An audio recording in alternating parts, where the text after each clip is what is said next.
तुम्हार नाम का Chandan hero Kundan Ramban. Mobile number 7632870485। प्यार पलागल पहरा कुछ होना चाहे तहरा हो। प्यार पलागल पहरा कुछ होना चाहे तहरा। यह सोची हमर मानवा डरे मोहते यह जानू तू हमारा घरे। मोहते यह जानू तू हमारा घरे। Sawan recording Chandan hero Kundan Ramban.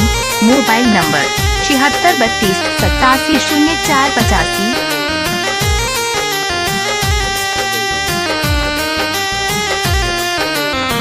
पर के वाला पी के पकारा गइल बाटे।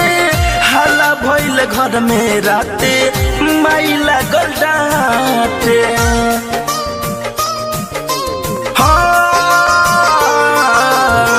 पर के वाला पी के पकारा गइल बाटे। हला भइल घर में राते मैला गल डाटे।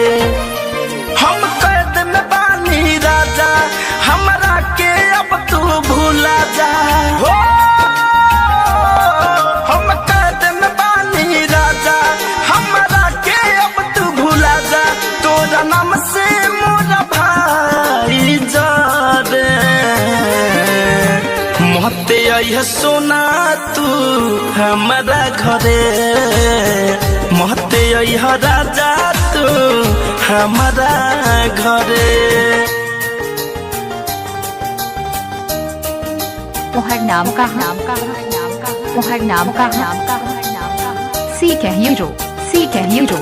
Mobile number 7632870485।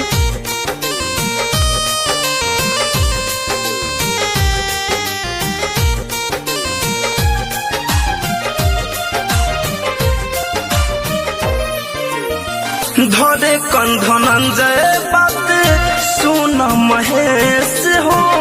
लगता कि अब तुझसे होई ना मिलन हो।